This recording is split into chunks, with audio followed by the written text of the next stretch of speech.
Terima kasih telah menonton video ini. Jangan lupa like video ini. Share video ini ke teman-teman semua. Dan yang lebih penting, jangan lupa subscribe channel Media TV Tanimbar. Dan nyalakan loncengnya. Terima kasih bermirkateman dan selamat menonton.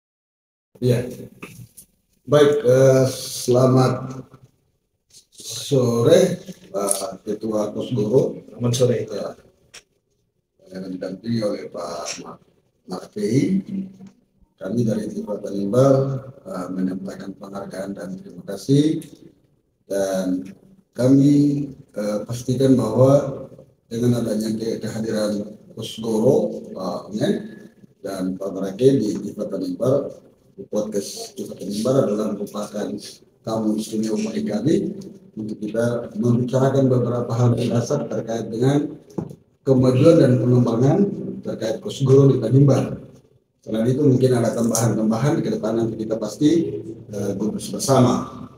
Dengan demikian di saat ini patut juga saya perkenalkan nama saya Hieronymus Yempermas sebagai pemandu hari ini untuk Bapak Berdua, dan 1 jam ke depan kita bercerita atau bincang-bincang terkait apa sih dari Kosgoro sendiri di Kabupaten Kepulauan Tanimbar.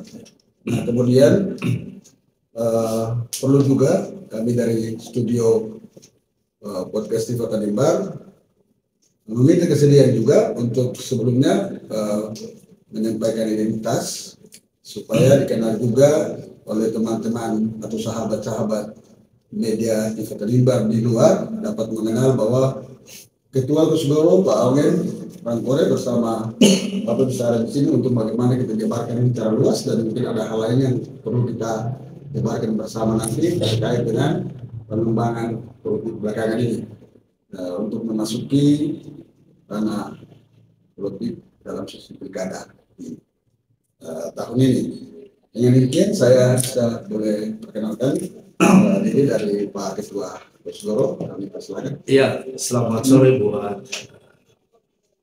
acara kita, pemandu, Bapak Yempor yang saya hormati, dan semua rekan-rekan media yang ada di sore hari ini, dan juga semua pengikut setia TV Tanimbar dimanapun berada, baik di Tanimbar maupun di luar Tanimbar yang ada. Saya ucapkan selamat sore dan salam jumpa buat kita semua. Shalom dan salve.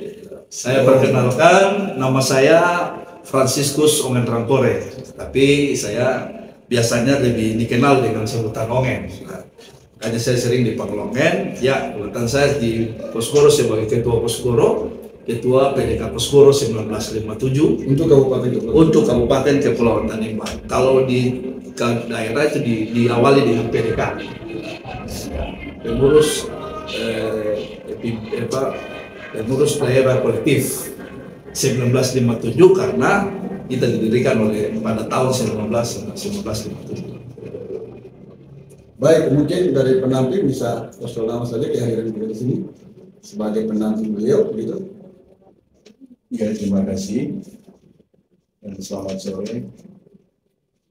Sebuah penghargaan besar kepada kami, khusus saya sebagai pribadi, menyampaikan banyak terima kasih kepada TV Tanimbar yang sudah boleh di hari ini, satu momentum yang sangat baik terkait dengan beberapa hal yang akan disampaikan oleh saya sendiri sebagai kader Partai Golkar, dan saya juga mendampingi Pak Ongen untuk bisa ada di tempat ini, dan itulah semangat kita bersama. Begitu saja yang bisa saya sampaikan. Nama saya Estebanus Eduard Martei, tetapi sering disapa Tete Martei. Itu yang sangat sering disapa. Keren begitu namanya. Baik, terima kasih Bapak Berdua, Bapak Ketua, dan Bapak Tete. Terima kasih atas penyampaian atau ya boleh dikata publikasi integritas. Ini juga tentu menjadi perhatian para sahabat TV Tanimbar baik di daerah maupun di luar daerah.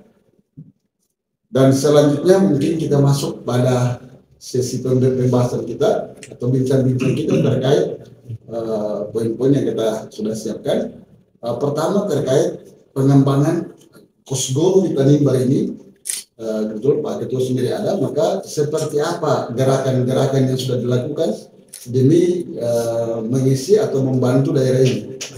Oke, terima kasih ya. Pertanyaan yang baik yang perlu saya jelaskan bahwa Kosgoro ini awal saya sampaikan dulu bahwa Kosgoro ini ormas murni, betul dia ormas pendiri Partai Golkar, tetapi dia tidak berpolitik.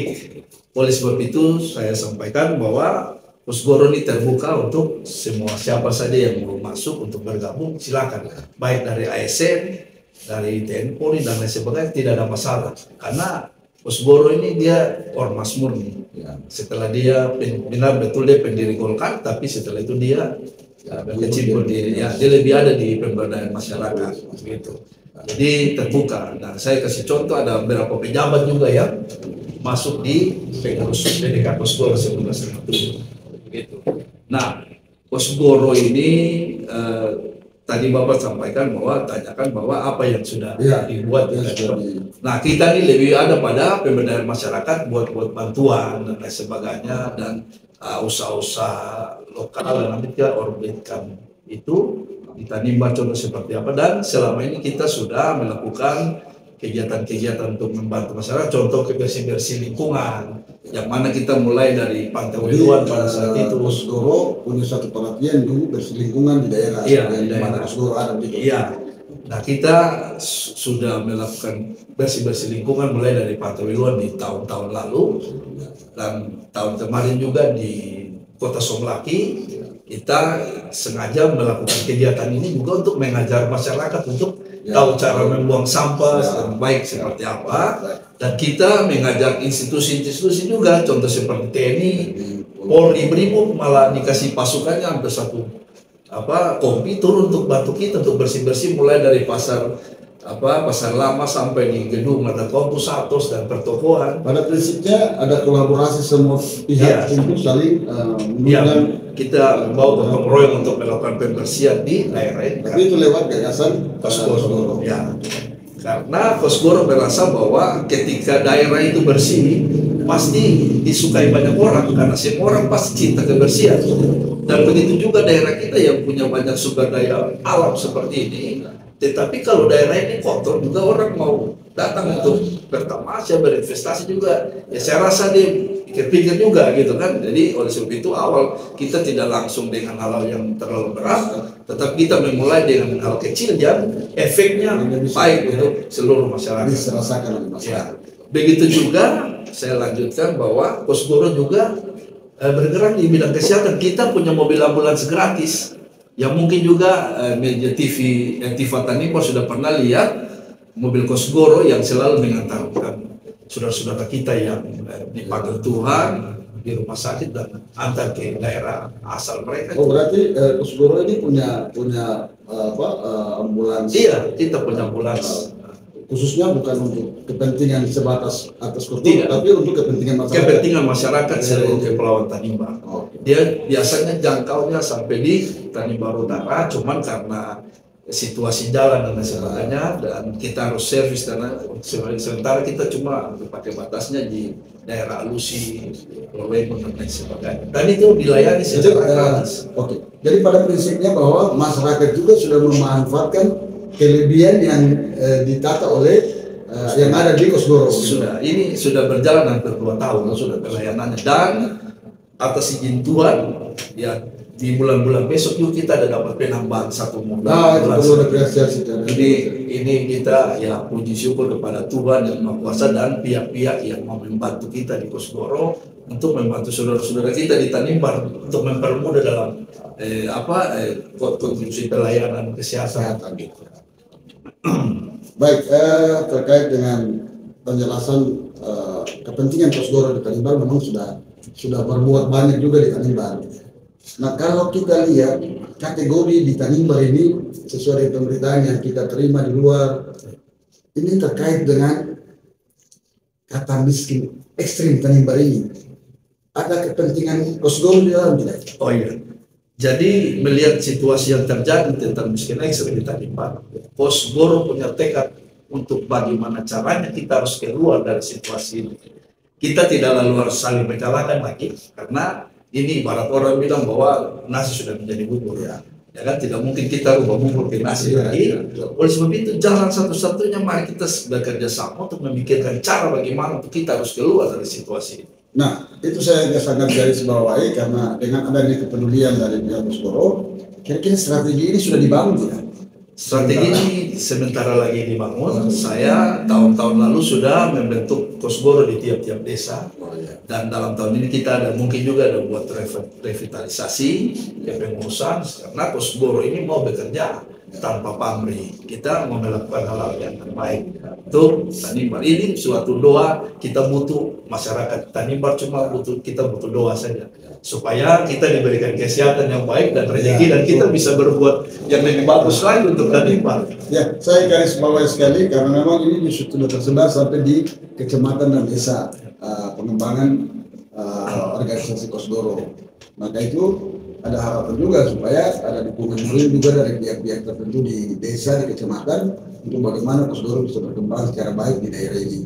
Nah, kita sekarang berada di posisi kewenangan Kosgoro di daerah, saya pikir sudah jelas dan bisa diikuti oleh saudara kita dari Tanimbar, baik di dalam maupun luar. Nah, sekarang ini kita bisa masuk sini. Saya garis bawahi tadi bahwa Kosgoro ini dibentuk oleh Golkar. Berarti bukan Kosgoro ini ormas pendiri Golkar. Ormas pendiri Golkar, ya maaf ya. Jadi ormas pendiri Golkar pasti juga ada berkaitan juga di situ. Nah, sekarang kita beralih pandangan terkait dengan pengembangan politik di 2024, pasti juga Kosgoro juga tidak tinggal diam. Saya pikir. Nah, maka itu sekarang ini kita lihat sudah banyak para bakal calon sudah membuka diri kemana-mana di dalam partai yang mereka sudah bukan kemungkinan untuk mendaftar. Nah, kira-kira dari pihak Golkar seperti apa itu? Ya, terima kasih. Yang tadi saya perlu garis bawahi dulu bahwa tadi di awal pembicaraan saya sampaikan bahwa Kosgoro ini tidak berpolitik, tetapi ormas ini ormas pendiri Partai Golkar. Kosgoro bersama MKGR, Soksi, mereka membentuk yang namanya Sekber Golkar, lalu mereka lahirkanlah Golkar. Jadi kalau mau dilihat, kita ini orang tua kandung dari Partai Golkar. Jadi kita betul tidak berpolitik, tetapi kalau kader-kadernya di dalam berpotensi atau punya kemampuan untuk kita usulkan untuk mencalonkan diri sebagai bupati maupun legislatif. Contoh seperti saya, di tahun ini kemarin saya dicalonkan sebagai calon anggota DPRD provinsi. Ituan saya pemenang kedua, dan ya sebagai mudah-mudahan atas berkat Tuhan, kalau sudah kehendak Tuhan itu siapapun dia tidak bisa. Ya kan Bapak. Dan saya lanjutkan Golkar, kita masuk ke Golkar. Golkar ini kemarin beberapa minggu yang lalu, bulan kemarin sudah dibuat surat resmi dari yang ditandatangani langsung oleh Ketua DPD DPP Bapilu Pak Doli dan Pak Sekjen Pak Lodewijk Paulus untuk mengundang semua kandidat calon bupati, gubernur, wali kota, dan wakil wali kota, wakil gubernur, wakil bupati, semua untuk ke Jakarta untuk mendengarkan arahan-arahan dari ketua umum langsung, dan itu semua sudah berjalan. Nah, tahapan Golkar ialah dia tinggal ada tim surveinya, ada sekitar belasan survei yang akan diturunkan di semua kabupaten, provinsi, dan desa semua untuk mensurvei kandidat-kandidat yang kemarin diundang dari partai untuk ada ke sana, untuk siapa punya elektabilitas, popularitas yang sesuai dengan aturan dan bisa tinggi, itu kemungkinan bisa berpeluang untuk mendapat rekomendasi begitu. Siap. Jadi untuk sementara berdasarkan pemberitaan sudah menyebar ke publik terkait dengan partai-partai tertentu yang sudah membuka, tapi saya pantau untuk Golkar belum buka kemungkinan seperti itu. Iya, Golkar itu pasti dalam pertemuan kemarin dengan pimpinan pusat pasti ada perjanjian dengan ketua-ketua partai. Saya rasa kalau pertanyaan itu ketua partai ya ikut rapat mungkin, dan tapi sebelum beberapa hari kemarin saya komunikasi dengan Pak Saudara PK Taborat sebagai ketua DPD Partai Golkar. Beliau sampaikan bahwa tahapan Golkar sekarang ialah tahapan masuk dalam survei, dan ini langsung dikontrol oleh DPD 1 provinsi. dan sementara berjalan, survei sementara berjalan di seluruh Indonesia. Mungkin dengan kajian-kajian survei ini untuk bisa dapat ini untuk tiket ke menuju ke calon bupati. Ya, jadi sekarang kan semua masih berada dalam posisi bakal ini. Apakah calon mendaftar ke sana kemari, nanti mungkin tunggu rekomendasi jelas dulu baru disebut calon. Ya. Jadi untuk sementara dari pihak Golkar kita belum bisa pastikan siapa yang dipastikan mendapat rekomendasi untuk maju sebagai calon bupati Penimba. Ya, gitu. Di Provinsi Maluku ditekankan untuk 2 kabupaten pemilihan di daerah yang ada di Provinsi Maluku itu Tanimbar dan MBD ini menjadi perhatian khusus juga barometer dan itu pasti dia harus punya bupati, dia tidak ada bilangan wakil bupati. Oh ya, dan itu dia dicalonkan harus MBD 1 dan MBD 1 itu tidak prioritaskan di bawahnya. Ya, karena ya saya tidak perlu menjelaskan di daerah ini banyak hal penting yang ke depan kita. Ya, itu terkut ya. Jadi selain itu mungkin kita bisa minta komentar sedikit dari Pak Leo terkait dengan bintang-bintang kita di hari ini. Dipercoba. Ya. Sekali lagi kami dari studio podcast Tiva Tanimbar menyampaikan penghargaan dan terima kasih ke Bapak karena walaupun lewat udara tapi ini merupakan satu penghormatan, penghargaan kepada Bapak terkait dengan kehadiran lewat video call kita di sore hari ini. Demikian maka kami minta kesediaan Bapak jika tidak keberatan bisa menyampaikan secara pribadi untuk bisa juga para sahabat Tiva Tanimbar bisa kenal baik di dalam maupun di luar Tanimbar ini bahwa Bapak berada di Tiva Tanimbar. Mungkin bisa perkenalkan nama sekedar saja untuk bisa teman-teman juga bisa kenal bahwa Bapak ada di Tiva Tanimbar begitu. Ya, jadi selamat sore buat Tiva Tanimbar. Sekali bisa berkomunikasikan lewat podcast ini kemajuan teknologi mempermudah dan kita semua. Saya ini justru sedang berada di Pekanbaru di Provinsi Riau. Lagi ada tugas di sini sekaligus kontrol investasi di sini. Ada investasi yang di sini dan beberapa hal gitu. Global dan lain sebagainya infrastruktur. Tapi saya dapat komunikasi dengan Bu Roni, dari Pak Roni dari Tiva Tanimbar, dari Bu Menko, sebagai ketua Bu Roni sana. Saya juga tokoh masyarakat itu Bung Tete Marake. Terima kasih sekali bisa berhubungan di sini dan saya juga bisa menambah pemirsa Tiva Tanimbar. Tuhan memberkati kita semua, tolong dimuat di desa dan apa yang mau kita kontribusikan dalam konteks podcast ini, wawancara ini saya bersedia untuk menyampaikan apa saja sambil menunggu pesawat juga di sini. Saya ke luar negeri lagi di sini.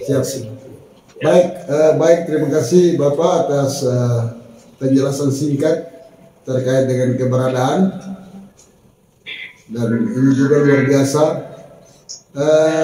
Kami bisa menyampaikan bahwa perkembangan politik di daerah untuk Kabupaten Kepulauan Tanimbar 1 ini kami mendengar atau membaca berita-berita banyak calon sudah mendaftar ke partai-partai tertentu.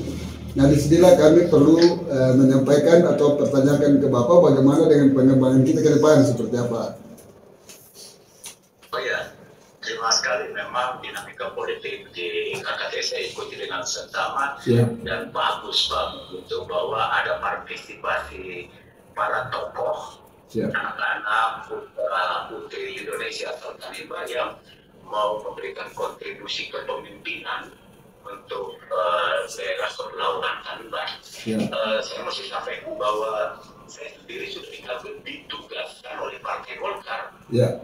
Prosesnya sudah lama sekali, sudah berlangsung, bahkan sudah lebih awal dari parpol-parpol yang lain, karena Golkar sudah mengumpulkan 4 orang pada 2 minggu lalu di DPP Golkar, jadi sudah langsung di tingkat DPP, Dewan Pimpinan Pusat. Dan sekarang kita sudah masuk, kita sudah dapat surat tugas resmi, bahkan sudah dalam proses, sekarang ini dalam proses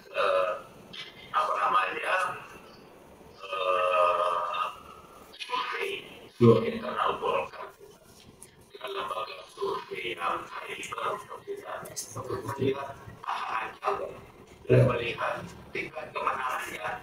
Jadi bukan mencari calon bupati lagi, calon bupati sudah jadi Golkar, dan sekarang ini justru angka pasangan dengan tingkat kemenangannya harus menang gitu. Jadi lebih banyak dari partai lain. Siap. Nah, Bapak, nah maka itu kita juga berpikir, karena untuk sementara kita belum ada titik terang terkait dengan pemberitaan yang ada di Tanimbar ini terkait dengan pasangan. Dalam kapasitas sebagai dewan pakar di tingkat nasional. Jadi dapat data resmi. Jadi informasi ini tertanggung jawab dan kami juga sudah mengumpulkan. Sehingga saya ada 40.000 yang datang, ada yang jauh hari yang datang, yang belum datang waktu itu ada juga. Tapi kita sudah dilakukan survei pasangan calon dan Oke. Ya, Bapak, terima kasih atas penjelasan konkret ini, karena memang kita TV Tanimbar salah satu media lokal yang masih bertanya-tanya dari semua lini. Memang kita sudah terima semua masukan dari para calon kandidat yang ada. Hanya saya masih berpikir Golkar ini belum kita pastikan. Dan kami dari TV Tanimbar menyampaikan penghargaan dan terima kasih bahwa hari ini kami bisa, walaupun lewat udara, tetapi kami bisa connect dengan Bapak hari ini. Dan pernyataan ini tentunya menjadi satu pemikiran yang tentu kita harus gubris juga, dan kita harus perlu nyatakan juga ke publik bahwa Golkar juga tidak tinggal diam, dan ini semuanya sudah harus tersalur dengan baik ke masyarakat supaya mereka juga bisa tahu begitu. Iya, jadi disampaikan ke publik bahwa Golkar sudah lebih awal sekali dari semua partai yang ada di sana, yang lain kan belum mendaftar. Sudah mendaftar sudah dalam survei pemenangan. Baik. Lebih masih dari parpol yang lain. Oke, baik, Bapak, terima kasih banyak atas penjelasan konkret ini, dan mungkin dari TV Tanimbar sedikit bisa membuka pikiran sedikit ke Bapak terkait dengan kesiapan kita ke depan seperti apa, Bapak? Oleh karena itu, tadi kan Golkar kan hanya punya 3 opsi. Berkoalisi. Nah, dalam konteks berkoalisi, ketika komunikasi politik kita akan lakukan dengan parpol yang lain. Atau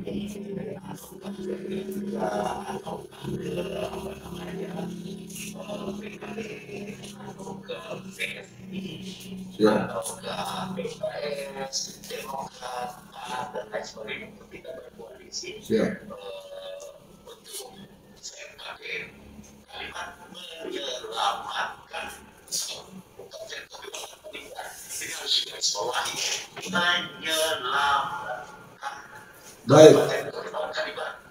Oleh karena itu, kalau kita mau selamatkan Kabupaten Kepulauan Tanimbar, saya mengimbau kepada parpol-parpol, pilihlah atau berkoalisilah dengan parpol maupun tokoh-tokoh dari para kandidat yang ada itu, dari orang yang bisa selamatkan Kabupaten Kepulauan Tanimbar dan tidak punya dosa masa lalu. Termasuk kita begini, Bapak. Jelas saya nggak punya dosa apapun untuk Kabupaten Kepulauan Tanimbar. Artinya, saya dicurangi. ya, artinya harapan Bapak terkait dengan figur-figur terbaik Tanimbar, termasuk kita. Ya, Betul. jadi silakan parpol-parpol berkomunikasi dan saya yakin kita harus lakukan Ya, luar biasa. Saya lakukan komunikasi yang berikutnya dengan pasangan calon hingga sudah punya referensi dan nanti kita buka ke publik pada waktu yang tepat segera mungkin. Siap. Gitu. Ya. Kita sudah punya data. Gitu. Oke, baik. Dan tadi saya maju. Oke, siap. Ibarat berdiri maju. Siap. Ini jelas. Ya, ini jelas bagi kita dan kita tetap menyampaikan hal ini ke publik. Disitulah mereka kita sambut baik. Siap, kita sambut baik karena apa yang diungkapkan adalah berdasarkan data fakta yang kita miliki.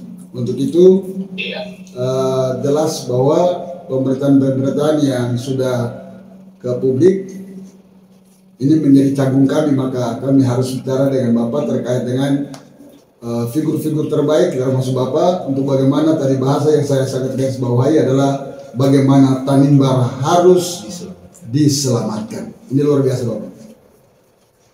Betul. Ya. Jadi judulnya boleh begitu bisa tambah Darmawan Mahmud siap maju.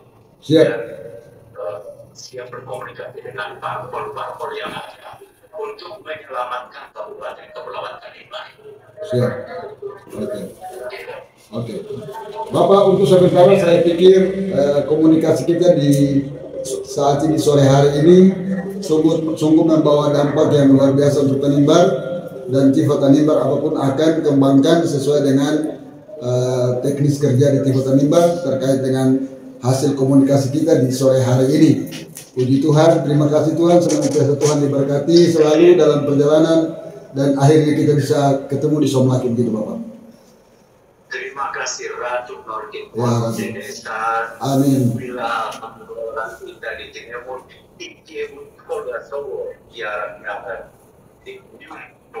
amin, amin Pak Dharma ya. Ya, Ratu Nordin Bon Indonesia. Untuk sementara Bapak saya mungkin buka bicara sedikit dengan Pak Ongen dan Pak Tete terkait dengan statement yang sudah disampaikan oleh Bapak untuk KKT 1 gitu. Ya, sehari dua ini saya akan tugaskan Bung Francis yang di situ juga dan tarikan Golkar berkomunikasi dengan Pak Bitkain di sana. Siap. Untuk kita berkomunikasi dengan parpol-parpol yang lain, juga kita mengambil formulir untuk kita mengikuti semua mekanisme komunikasi politik yang santun dan bermartabat. Oke, baik. Bapak, untuk sementara kita sampai di situ dan hari ini dan hari besok kita akan nyambung lagi. Ratu Nasib Monok Desa. Ya. Amin. Ya. Oke, terima kasih.